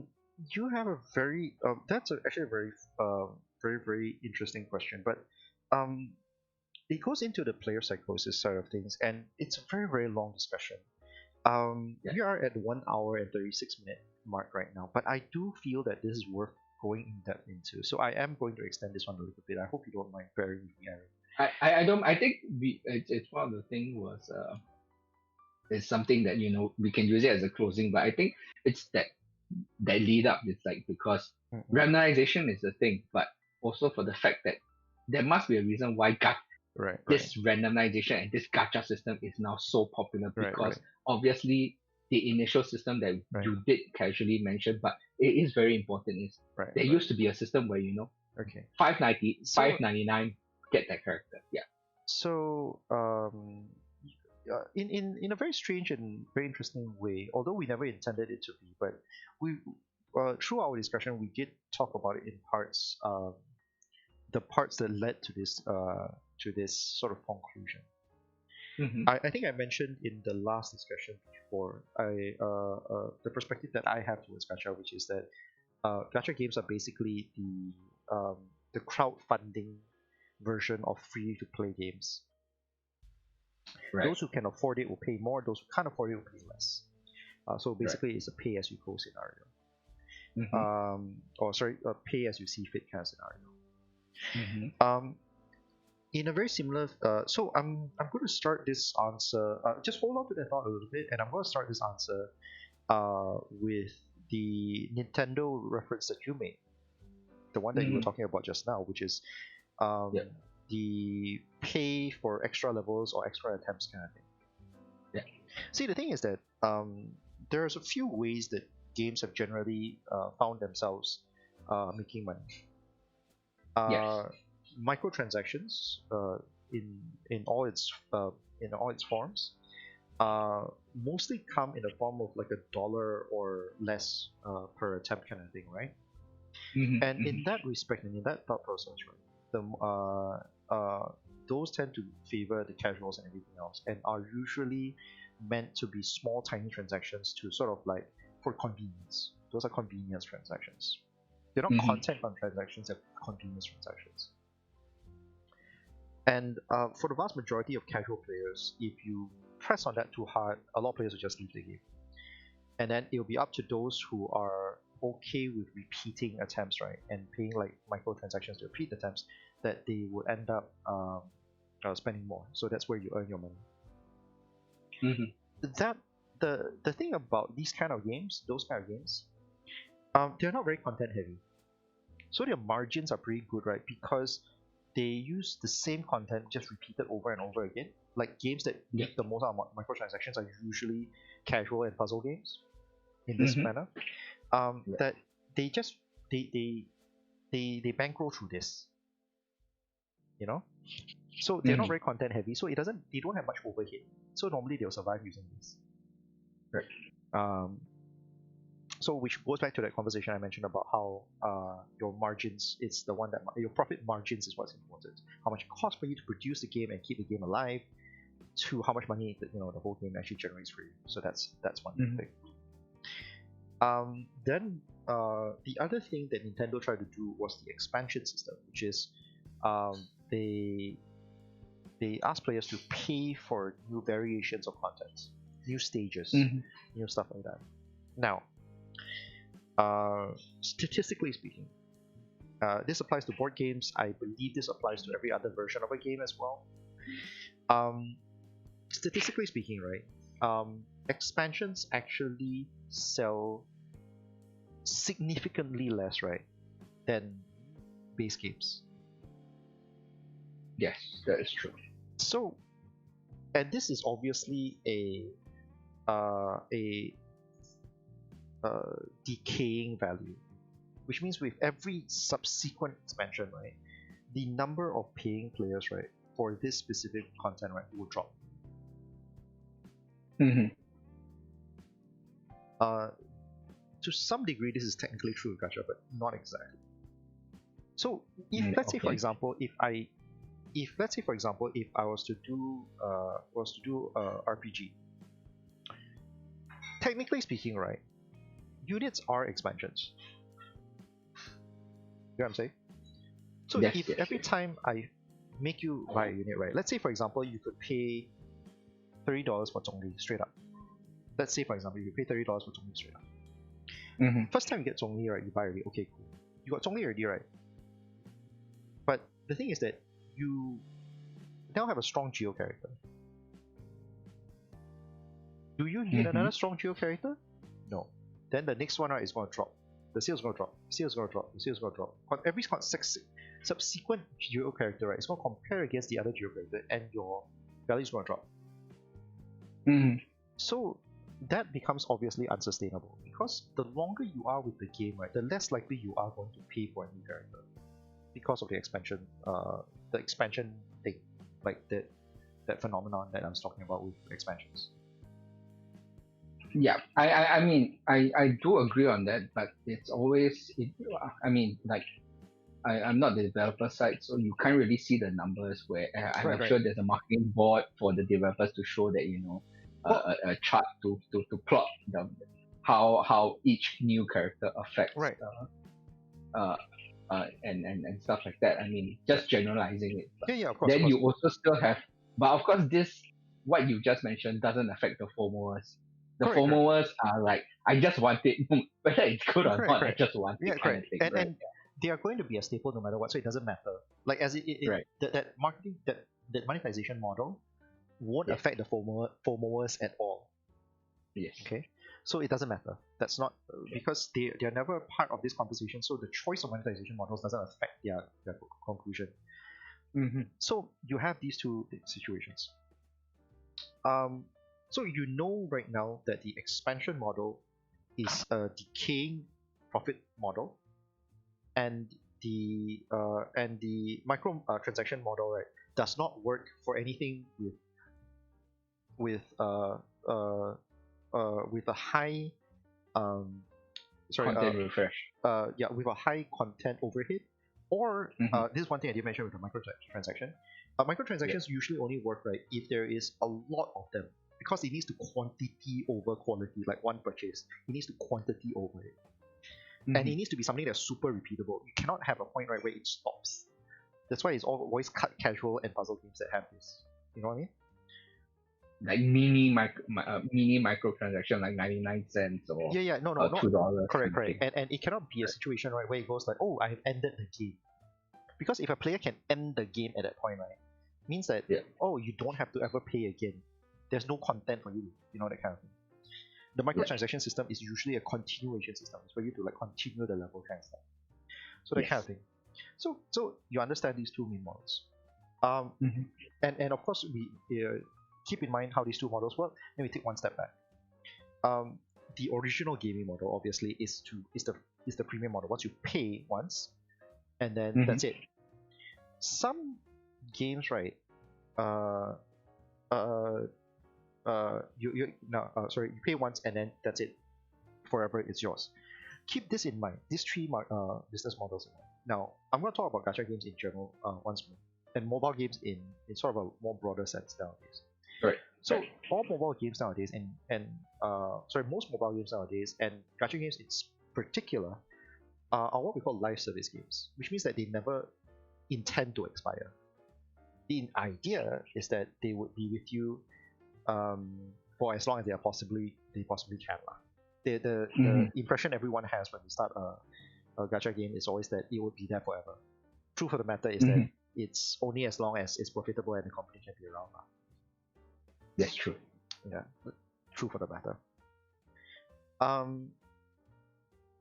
Now, that means, right, as long as that company can be around and that is profitable, right, means that a certain degree of overhead is always there, and a certain degree of income has to always be there. Once again, profit margins, right? Which also, I mean, I just cut it with most companies, there's always like a 10% tack on every year that the revenue needs to be higher, because of interest and things like that. Correct. Which is profit margins that you mentioned here. Right. I won't go into the business sense of it all. Very, very different discussion. But it's important to have these facts in that perspective, right? When we try to evaluate why companies even use a gacha system as opposed to any other monetization system, Mhm. why gacha systems Mhm. continue to work even today. Yeah. So I think a good so let's look at what we were listing out just now first. Let's talk about the premium model. Yes. Games that have used the premium model that are still live service games, right, are Guild Wars 2, Diablo 3, and Overwatch. Guild Wars 2 does have microtransactions, but and Correct. they do sell. I Correct. mean, I played Guild Wars 2, but I also completely dropped off Correct. after a while. Correct. But Guild Wars 2 Mhm. is a premium game that microtransactions are completely optional. How it's Yes. worked is that the microtransactions are meant to support the live ops section of Guild Wars 2. That's how they're supposed to Yes. sustain the team and the project. Yes. That's the plan. Uh, And the uh, servers. yeah, and the service, for obvious reasons. Yeah. When I talk about the team, I do mean the service included. Okay. So obviously that's the way. In a very similar fashion, Diablo 3 does the same thing. They take a cut Mhm. from your transactions and stuff like that and make money off that. Overwatch is one of the best examples, right? Of like, and then Overwatch then deferred to loot boxing, you know, Yes. which created a bunch of issues on its own, but it is how they sustain their model.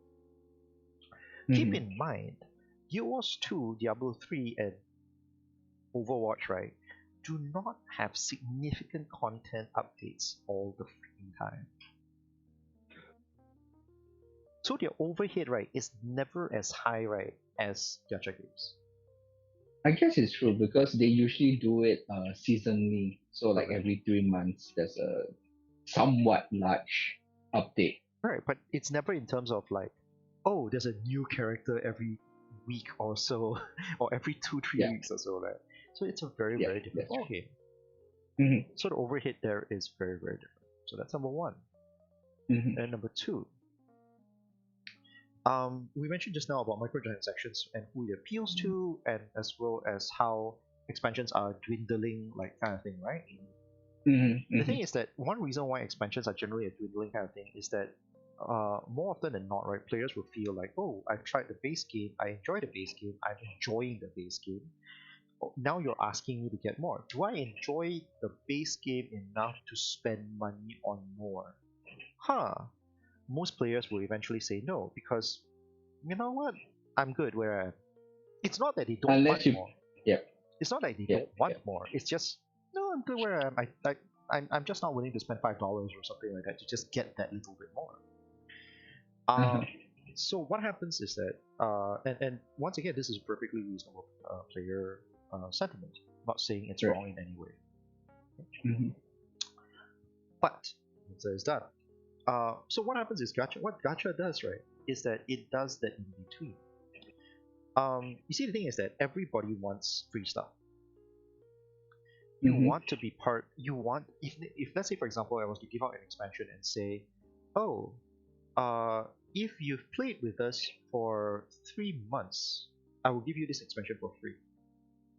Mhm. If you play with my 6 months, the next expansion is free for you too. 15 months, my next 3 expansions for you is free. Okay? Mhm. So basically, I'm saying that as long as you play with me long enough, we will give you free expansions. Uh, that Right. tends to be a lot more easier for the player, and players that tend to be more okay for that. In the very same Mhm. fashion, right? That's what gacha games do. To put it very bluntly, that's what gacha games do. Most gacha games will give you a certain amount of free currency. And once again, using Genshin as example, Primo Gems are relatively more easily accessible these days. As you go They along, have been rather generous that most people didn't sort of see it at some point. It's just a little bit, yeah. yeah, correct. So, so how it works is that it usually gives you like a little bit here and there and goes along the way. The reason why that's necessary, right? Because that is the crux of your question, right? Was that you see, Mhm. the thing is that normally when our expansion, oh sorry, actually I kind of missed this one a little bit. See, another reason Mm. why expansions and why reasons one big reason, right, why expansions don't sell very well was that it's a bulk sum. It's not a small amount of money, and it's usually a bulk sum. So let's say, for example, in some cases, an expansion might be like $15. You go like, shit, I'm not paying $15 one shot. But you know what does get expansions to sell? Pre-order sales, pre-order discounts. Right. But wait. The thing is, you're describing it as a expansion, or you're Oh no no no mentioning pre-order sales and no stuff no no. like that. Hear me out. Hear Yeah. me out. The Okay. logic is connected. Right. Okay. Pre-order sales. They say, oh, you Yes. order from us before that, it's $5. Or Yeah. a year later, they could do seasonal discount, 12 sales. Oh god, Lazada is all over the place. Um, pre-order sales. Sorry, seasonal sales. Oh, right now it's another $5 or $3 or 80% off or some shit like that. The reason why this works, right, is that it's not that they don't like the content. They're just not willing to pay $15, right, for the content in one shot. So they are perfectly willing, right, to pay $2 to $5 for it. Just don't need to spend $15 on it, one shot. Okay. So, the point I'm going to get here, and by the way, I do need to end this soon because girlfriend's complaining already. Yes. The reason why this is the case is because everyone has a different threshold, right, for how much they're willing to spend for new content. The crux of the matter is that everyone has a slightly different threshold that they're willing to spend for new content. Right. Yeah. Okay. I think we can cut it short, but it's just that from what you brought up is the fact that yes, there's a threshold. Unfortunately, it feels like with all the different games you describe and the fact that with certain people thinking about AAA games costing like even Cyberpunk that just came out, if you get the console version, it's about $90. Where the fact that just doing a gacha draw sometimes can cost you up to $120, and this is every time there's a new character release or some of this, which then becomes a frustration because of this randomization aspect into it. People do calculations and everything, so it's just that that's why it's that concern is the true randomization because of concern, or is it at the end of the day is are gacha companies actually making more money than they need to, which is why we needed that rationalization of saying that because of how much content that they are producing on a bi-weekly or monthly basis compared to other games in that sense. Yeah. I think that was the main thing you're getting out in certain like that support that needs to get the whole thing running. Correct. We mentioned Genshin last week being like, they put in close to over 100 million USD, but they made just that much in the same in a single month as well. So correct. then it's like yeah. Oh no. So the point that I was trying to wrap up to was Yes. It's about keeping the company alive. I mentioned a number of times, keeping operations alive and sustainable, and very importantly, right, and why gacha is working above anything else for live service and all that kind of stuff is because the gacha system, right, allows for people with different thresholds for purchasing. That means where your comfort levels for purchasing is, right, to still pay for the game. Gacha systems allow for varying different levels of commitment, right, of cash and investment. Yes, correct, exactly. And couple that off with the free gems that they provide, free currency that they give you, right? Not all rolls always cost $150. Everyone thinks about it as like, oh yeah, it takes $150 or 180 rolls to get the character that you want. Using Genshin as a reference point. But the fact of the matter is, right, that they give you enough in I didn't do the math but roughly, like, I would say that I've done at least 100 rolls by now, and I'm a free to play player on Genshin. So the point is, right, and then so right now, strictly speaking, that you only need to pay for another 80 pools. Strictly speaking. Somewhat, yes. I mean, I am speaking very broadly here, and the fact is, the rate of you getting free currency is obviously going to be different from time to time and all that kind of stuff. There are a lot. Which is like we mentioned, it's a whole lot of math behind the scenes. Correct. That is that concern that developers do put in that concern to say that we do understand that this is an upper limit, but we will all do our best to pad it such that people can benefit, or Right. they won't feel that it's that much of a money crunch in Correct. order Correct. to get it. Correct. big. Correct. So I think we can close off by saying that, the randomization is one thing just to broaden the playing field for more players. Although it's down to just pure luck in that sense based on the randomization thing, but at least it allows people who want to put in more, they can, and if they can't, at least they still get some enjoyment out of it. But at the same time, for normal people, yes, you will always feel that frustration when you do put in a significant sum and you get that frustration of not getting what you want. But Mm. you don't know. Sometimes it comes back the other way, and by some point of view, you get a character that you wanted in like your first pool. Correct. Correct. Right. So I do want to end this segment acknowledging that there are inherent flaws in a gacha system, and a gacha system is not meant for everybody because, as I said, it is a form of randomization, and when luck comes into the topic, it is not a straight. There is no straight answer for this. Mhm. To be perfectly fair, right?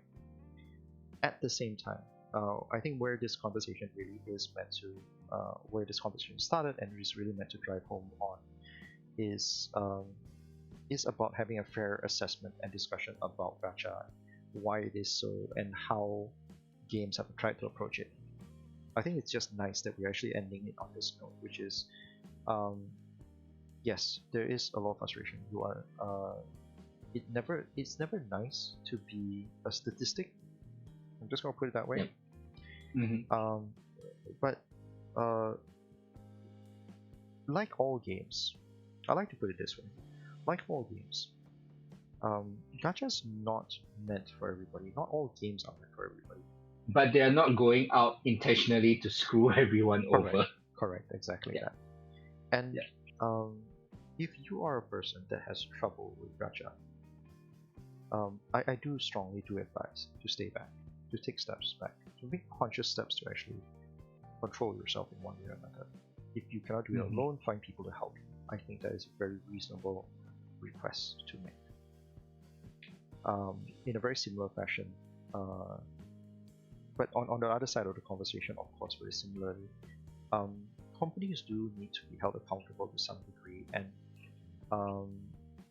there is a change. There is a change, right? You were saying. Correct, exactly. Most modern gacha games, most popular modern gacha games are embracing like soft pity, hard pity, and all the other systems that we were talking about earlier. They are there to make the money, but they don't want their users to die for obvious reasons. They don't want them to starve on the streets or anything else like that. So that's definitely always part of that conversation. That is always part of the thought process. They don't want to kill somebody.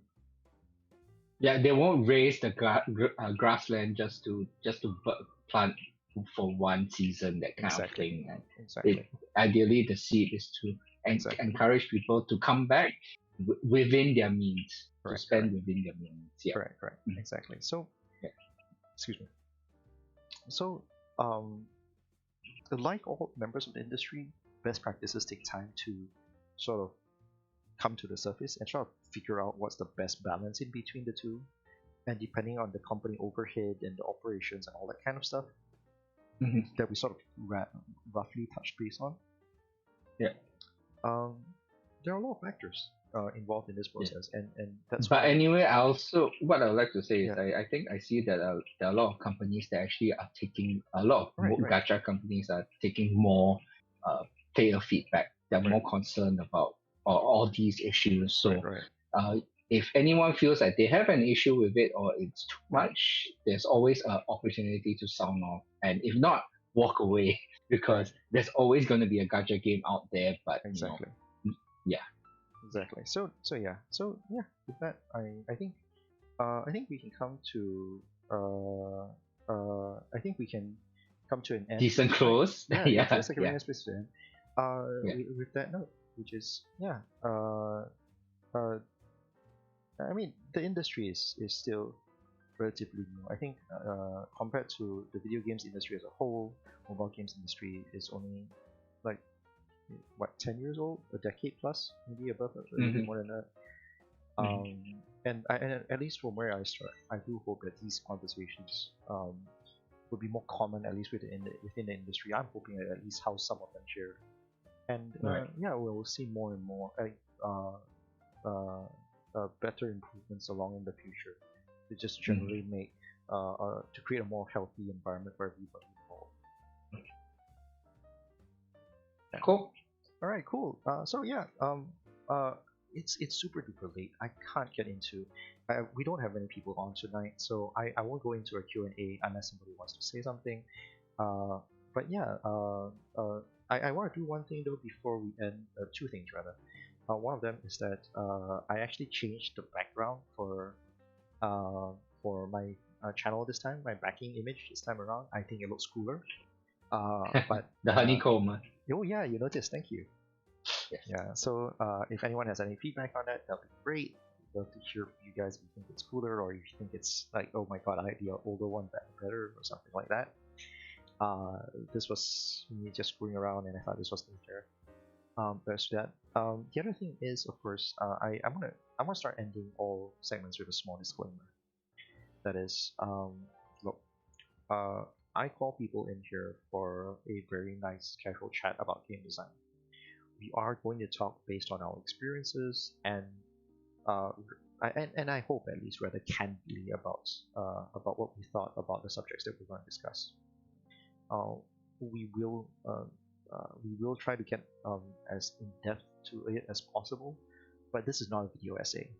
This is not going to be the most well researched thing out there, and ultimately, it will carry our personal biases and perspectives and opinions. Take everything we say with a pinch of salt, and do your research. I do strongly encourage you guys to do your research on anything that we say. Be skeptical about everything we put onto the table because not everything we say is absolutely true for obvious reasons. We have our personal biases and our personal experiences. It's always colored. So, but what we hope is that it is some food for thought. It's a perspective that hopefully maybe that you might have not considered on your own, and it helps you grow as an individual when it comes to game design. That is a disclaimer that I feel I would like to add with everything. Hopefully, I'll shorten it later down the road. Okay. All right. Nice. With that, thank you guys very much for joining us. Thank you, Aaron, very much for joining us. It's No, I had straight fun up. again. It's 2 hours. It's fun. It's interesting, and I think I've learned a lot as well. And the exchange is like you said, it's to help grow and just get people to just think about things in a different perspective. They don't have to agree with us. It's even better if they don't agree with everything we said, and if they want to bring it up and talk about it somewhere else with their friends and everything, go right ahead. I mean, it's to grow conversation. Thank you very much. So yeah, Mhm. and hopefully, Aaron, I won't leave. I won't take you too far away from cyberpunk anymore. And thank you everyone for listening in. I guess that's it for us today. Good night. All right. Thanks.